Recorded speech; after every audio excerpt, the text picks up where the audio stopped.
1장입니다. 사도행전 1장 1절로 8절 말씀까지 우리 한 절씩 교독하겠습니다. 사도행전 1장 1절로 8절 말씀, 신약성경 187쪽입니다. 제가 먼저 1절 말씀 읽겠습니다. 데오빌로여, 내가 먼저 쓴 글에는 무릇 예수께서 행하시며 가르치시기를 시작하심부터 그가 택하신 사도들에게 성령으로 명하시고 승천하신 날까지의 일을 기록하였나라. 그가 고난 받으신 후에 또한 그들에게 확실한 많은 증거로 친히 살아계심을 나타내사 40일 동안 그들에게 보이시며 하나님 나라의 일을 말씀하시니라. 사도와 함께 모이사 그들에게 분부하여 이르시되 예루살렘을 떠나지 말고 내게서 들은 바 아버지께서 약속하신 것을 기다리라. 요한은 물로 세례를 베풀었으나 너희는 몇 날이 못되어 성령으로 세례를 받으리라 하셨느니라. 그들이 모였을 때에 예수께서 여쭈어 이르되 주께서 이스라엘 나라를 회복하심이 이때니까 하니 이르시되 때와 시기는 아버지께서 자기의 권한에 두셨으니 너희가 알 바 아니요 오직 성령이 너희에게 임하시면 너희가 권능을 받고 예루살렘과 온 유대와 사마리아와 땅끝까지 이르러 내 증인이 되리라 하시니라. 아멘. 2024년 올해는 전 세계적으로 선거가 많다고 합니다. 그래서 미디어에서는 슈퍼 선거의 해다. 이 결과에 따라서 세계 정세가 어떻게 될지를 결정하게 될 것이다. 급격히 요동칠 수도 있고 평화와 안정을 찾을 수도 있겠지요. 우리나라도 역시 얼마 지나지 않아서 이제 선거가 있습니다. 각 정치하는 세력들이 국민들의 선택을 받아서 앞으로 이 나라를 어떻게 이끌어가고 또 이 나라를 위해서 무엇을 할 것인가를 결정하겠죠. 또 여러 가지 국민들을 설득하는 작업이 있을 텐데 바라기는 국민들의 선택을 받아도 처음 그들이 국민들에게 이렇게 하겠다고 했던 그것들이 참 변하지 않았으면 좋겠다라는 생각이 듭니다. 그렇죠. 뽑아 놓으니까 엉뚱한 짓 하면은 참 실망이 크잖아요. 그러지 않았으면 좋겠다. 예수님께서 이 땅에 오셨을 때 그분은 이 땅에 어떤 일을 하실 것인가에 대해서 말씀하실 때 그분은 새로운 나라를 세우겠다고 하셨습니다. 물론 그 나라가 오늘 우리가 보는 듯한 그런 나라들은 아니고 예수님께서 말씀하신 나라는 하나님 나라입니다. 하나님 나라. 우리가 줄여서 이제 천국이라고 부르죠. 그 나라는 그 나라 이름에서도 우리가 볼 수 있듯이 하나님께서 통치하시는 나라입니다. 하나님은 어떻게 통치하시는가 보면은 예수님께서 이 땅에 오셨을 때 어떤 일을 하셨는가를 보면 알 수 있겠죠. 예수님께서 이 땅에 오셔서 정말 죄 지은 자들이 그 죄로부터 깨끗하게 씻김을 받을 수 있도록 죄를 용서하셨을 뿐만 아니라 사람들이 서로가 서로에 대해서 죄를 용서할 수 있도록 그런 발판을 마련해 주셨고 죄 지은 자들은 또 그 죄에 대해서 또 회개함으로 또 그 지은 죄를 씻겨내기 위해서 또 이웃에게 어떻게 해야 될지에 대해서도 말씀하셨습니다. 그리고 우리가 사는 세상에 소외되고 가난하고 어렵고 병든 사람이 있으면 그들 가운데 먼저 찾아가서 그들을 강건케 하고 위로하고 도와주는 것, 사랑으로 섬기는 것, 그것이 하나님 나라의 통치 방식이라고 말씀하셨고 뿐만 아니라 이제 불의하고 부패한 곳에서는 하나님의 공의와 정의로운 말씀으로 질서를 세우는 것, 이제 그런 모든 것들이 바로 하나님 나라의 통치의 특징이라고 말씀하셨습니다. 이런 일들을 행하실 때에 우리 예수님께서는 이 땅에 오셨을 때에도 그런 하나님의 나라를 행하시고 주장하셨을 뿐만 아니라 그분이 이제 십자가에 죽으시고 부활하신 이후에도 변함이 없이 하나님 나라에 대해서 말씀하셨어요. 그러니까 예수님은 이 땅에 낮아진 모습으로 오셨을 때에도 또는 그가 부활 이후에 높아지셨을 때에도 변함없이 오늘 말씀에도 보면 하나님 나라의 일을 말씀하셨다. 그러니까 우리 예수님은 세상 통치자들과는 달리 변함이 없으신 분이죠. 그런 부분에 있어서 물론 이제 예수님의 전파하신 이 하나님의 나라가 위기를 맞은 적이 있습니다. 그것은 곧 이제 예수님의 죽으심이죠. 예수님께서 십자가를 지으시고 죽으실 때에 많은 사람들이 이제 우려했지요. 이제 예수가 전파한 하나님의 나라가 끝나는 것이 아닌가. 더군다나 그를 따르던 사도들은 아직 예수님께서 행하신 일을 행하기에는 턱없이 부족한 사람들이 아닌가. 그렇죠. 예수님께서 십자가를 지실 때 사도들은 도망가기 바빴죠. 또는 그 모든 사도들의 대표가 되는 사람은 예수님을 부인하였습니다. 그러니까 그런 일을 볼 때 정말 이런 모습만을 보면 우리가 알고 있는 유명한 알버트 슈바이처 박사님, 아프리카에서 의료 선교를 하신 그분은 또 신학자이기도 했는데, 그분은 이런 모습을 보면서 예수는 정말 이 땅에 하나님의 나라를 이루려고 하다가 안타깝게도 실패하고 죽은, 그러나 우리가 본받을 수밖에 없는 훌륭한 사람이다. 한 사람이다. 이런 이제 말씀을 했거든요. 그러니까 그렇게만 보면 이제 예수님의 나라는 끝난 것이 아닌가라고 생각할 수 있는데, 근데 오늘 말씀은 사도들은 그렇지 않다고 이야기합니다. 예수님은 부활 이후에도 하나님의 나라에 관하여 말씀하셨다라는 것이죠. 그리고 그 나라는 이제 예수님이 이 땅에 안 계시지만 성령으로 말미암아 아주 큰 전환점을 맞이하게 될 것이다. 그것이 우리가 이제 암송하고도 하고 있는 이제 사도행전 1장 8절 말씀입니다. 오직 성령이 너에게 임하시면 어떤 일이 일어날 것인가? 하나님의 나라는 그렇게 새롭게 시작할 것이다 라는 말씀을 해 주셨습니다. 이 말씀을 곰곰이 우리가 살펴보면 하나님의 나라가 예수님께서 그 공생애 동안에 활동하셨던 예루살렘과 유대를 넘어설 것이다 하는 거예요. 그리고 어디까지 가는 거예요? 사마리아와 어디까지? 땅끝까지. 땅끝까지 갈 것이다. 하나님의 나라가 확장되어질 것이다. 이런 말씀이죠. 이것은 당시에 유대인들이나 혹은 이제 예수님의 제자들에게도 믿을 수 없는, 흔히 우리가 말하는 unbelievable, 믿을 수 없는 얘기예요. 왜냐하면 제자들은 지금 예수님께, 부활하신 예수님께 질문하는 것도 보면은 예수님, 이스라엘 나라를 회복하심이 이때니까 이렇게 묻잖아요. 이스라엘 나라를 회복한다라고 하는 것은 다시 예루살렘과 유대 중심의 이스라엘 나라가 다시 일어서게 되는 것입니까? 라는 이제 질문이죠. 예수님과 완전히 방향이 반대예요. 제자들이 질문하는 것은.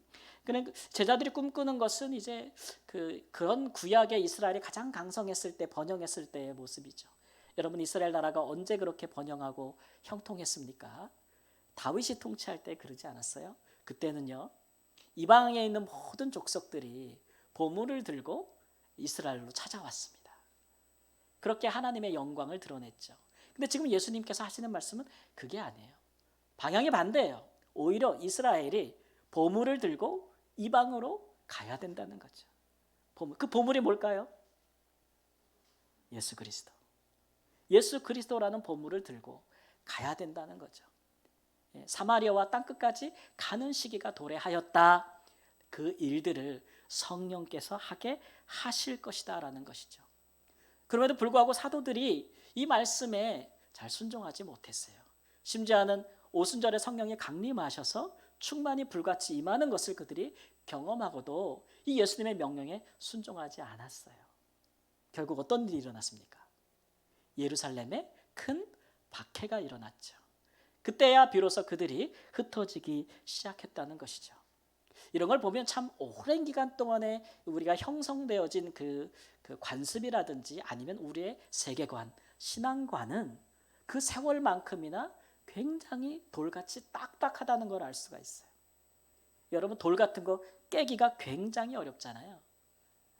그런 것들을 정말 부드러운 살코기 같은, 예레미야 선지자에 의하면 살코기 같은 하나님의 말씀에 순종하는 자들로 바꾼다는 것이 얼마나 어려운 일인가.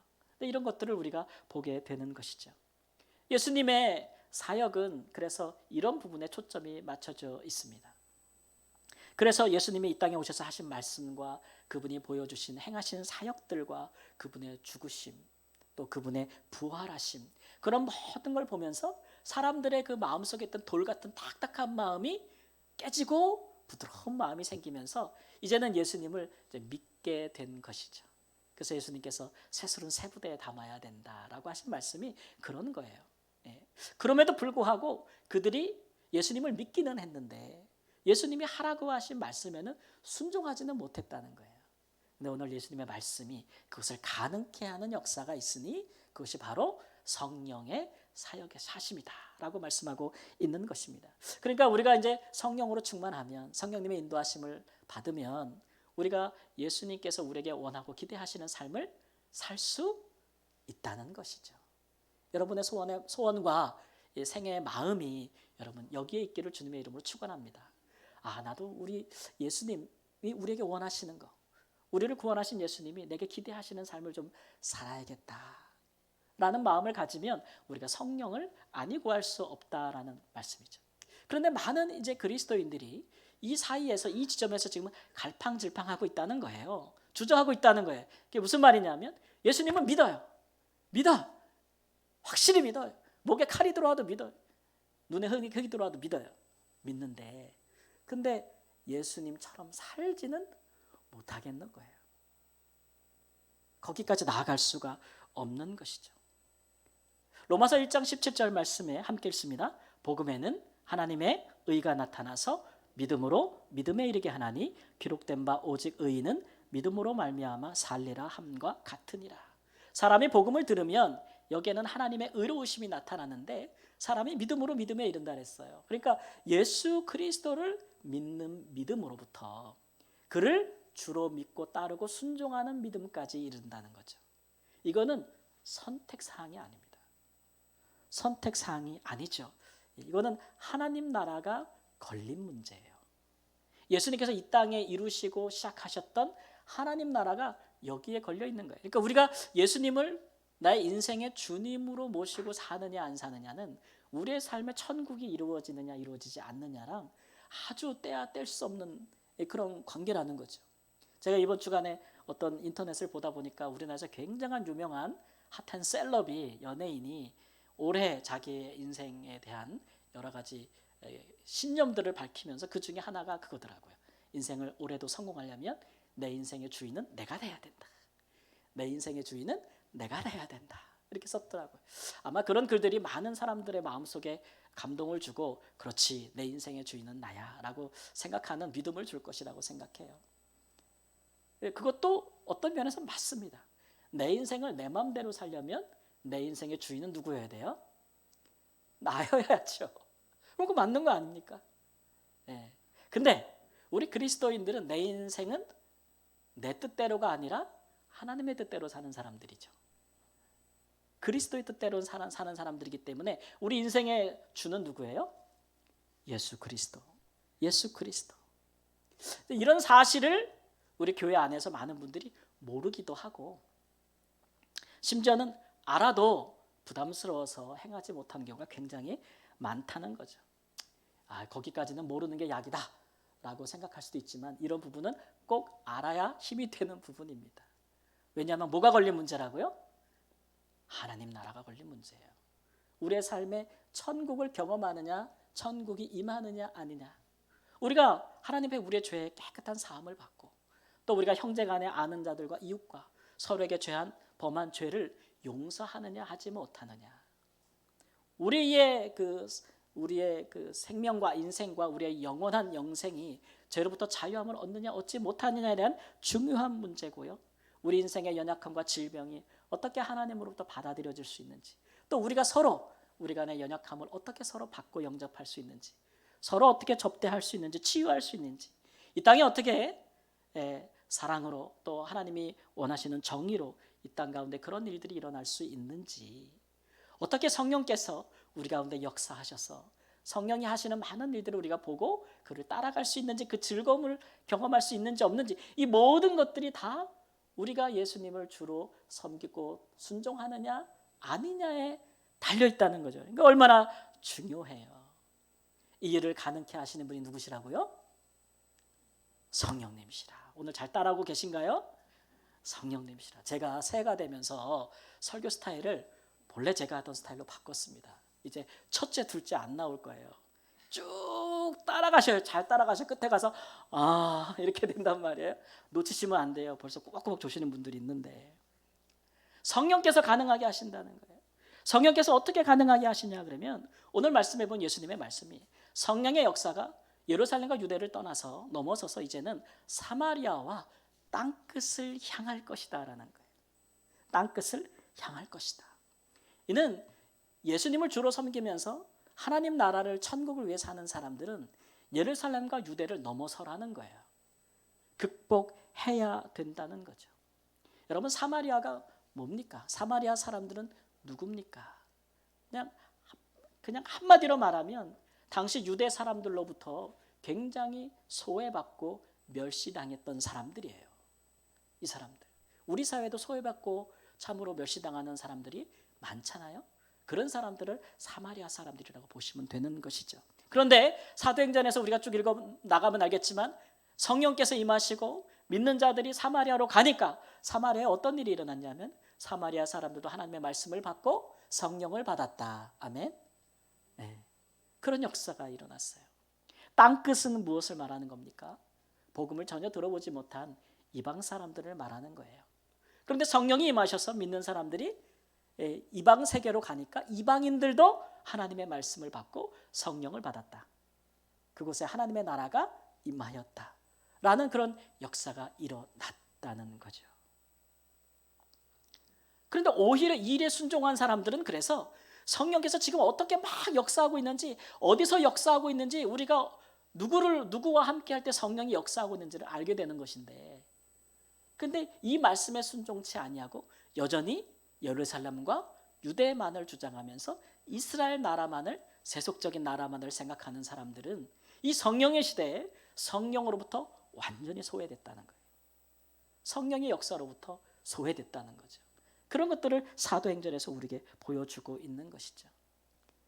우리는 사도들과 꽤 멀리 떨어진 시대에 살고 있잖아요. 2000년이 벌써 넘었습니다.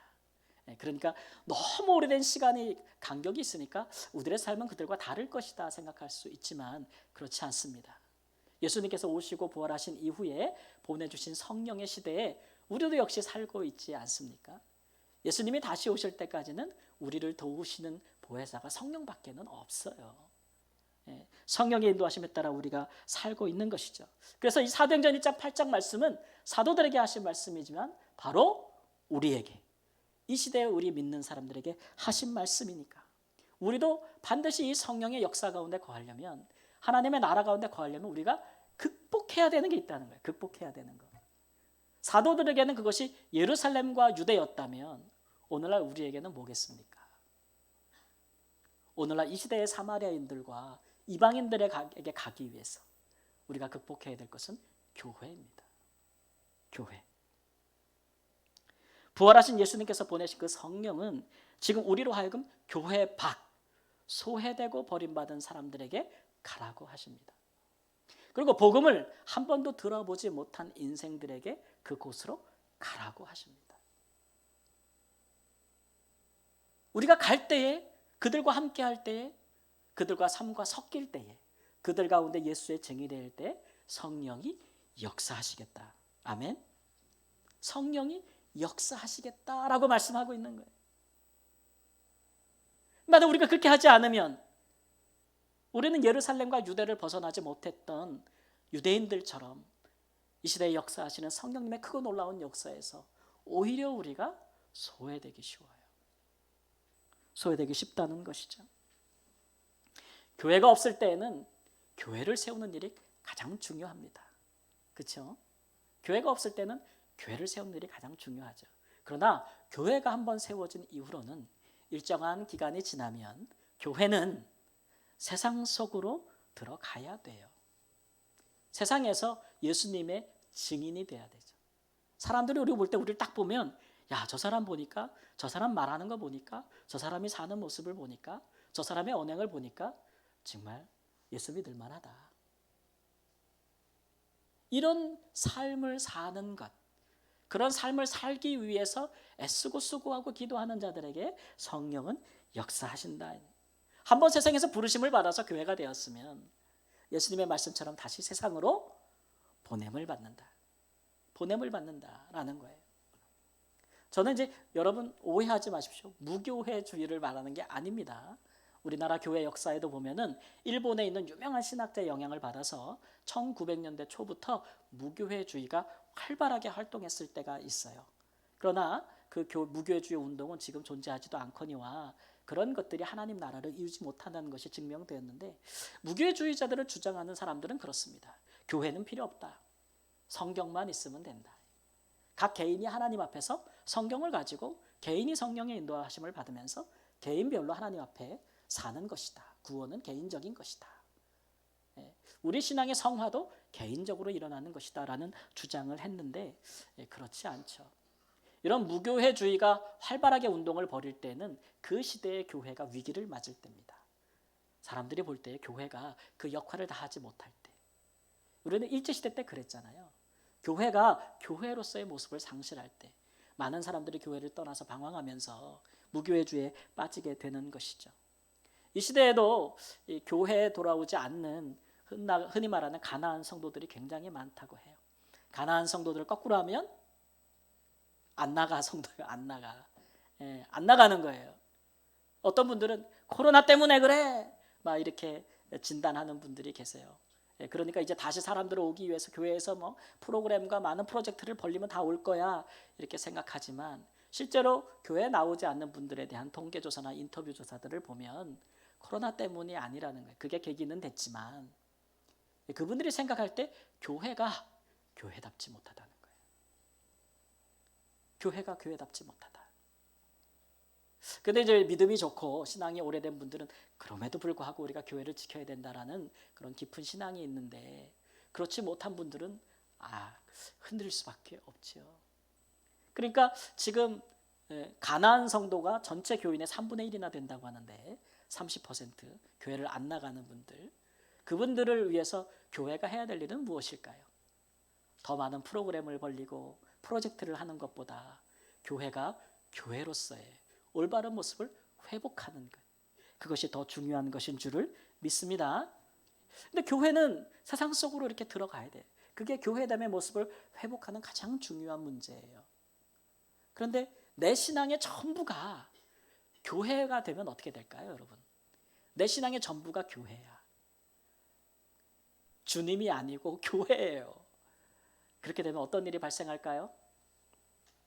일단 내 삶에서는 교회를 떠나서 일주일간의 내 삶 가운데 하나님의 임재나 성령의 역사를 경험하지 못해요.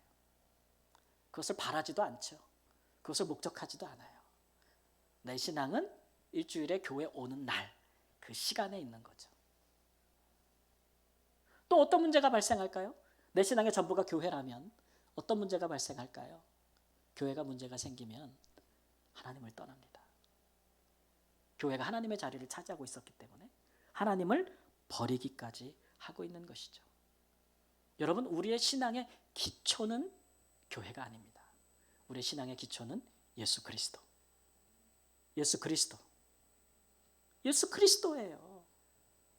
그 기초 위에 우리가 이제 교회라는 건물을 세우는 거예요. 기초가 아주 완전하고 아주 영원하며 아주 큰 사랑으로 말미암아 이루어진 것이에요. 이 기초는 흔들리지 않을 것이에요. 근데 이 기초 위에 건물을 세우는 교회들이 간혹 시대에 따라서 잘못을 많이 범해요.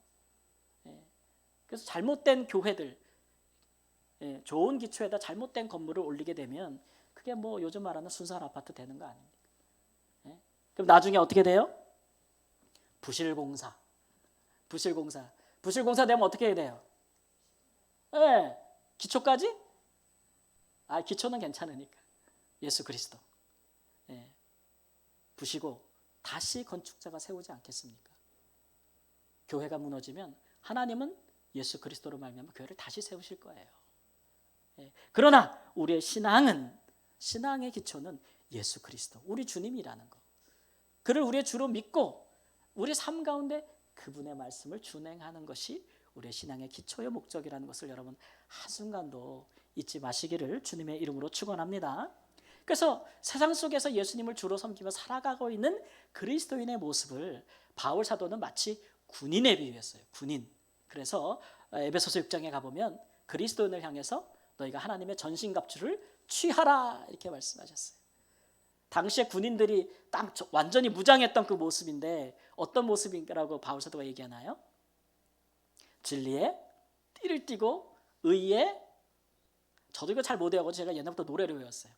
서서 진리의 띠를 띠고 의의 흉배 붙이고 평안의 복음의 신을 신고 믿음의 방패 갖고 구원의 투구 쓰고 성령의 검 가지면 그 다음 뭐예요?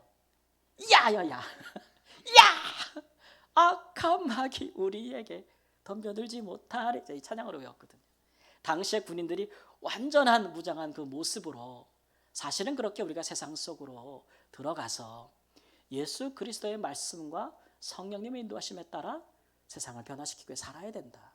그것이 우리의 신앙의 본래의 모습이다라는 걸 가르쳐주고 있는 것이죠. 여러분, 군인이 무장하지 아니하면 전쟁에서 싸울 수 있겠습니까? 못 싸우죠. 제가 군대를 갔는데 여러분, 저 보시기에 제가 어디가 부족해서 현역을 못 가겠습니까? 완벽한 비주얼인데 제가 방위가 떨어졌어요. 그래서 방위를 갔지요. 군방이라 그래가지고 군대로 매일 출근하는 겁니다. 집에서 1시간 떨어진 군부대로 공병대대로 맨날 출퇴근을 하는데, 제가 전공이 그때는 대학에서 컴퓨터 전공이기 때문에 저로 이제 군부대 인사과에다 배치를 해준 거야. 거기는 이제 사병들 관리하고 뭐 휴가증도 내주고 인적 관리하고 막 그런 곳이에요. 근데 그 부대에는 현역들이 한 400명 정도 되는데, 저 같은 고귀한 보배 같은 방위들은 5명밖에 되지 않아요. 어디 있는지 알 수가 없어요. 보일러실에 짱 박혀 있고, 군의관실에 짱 박혀 있고, PX에 짱 박혀 있고, 여자분들 되게 싫어하시는데 하여튼 그래요.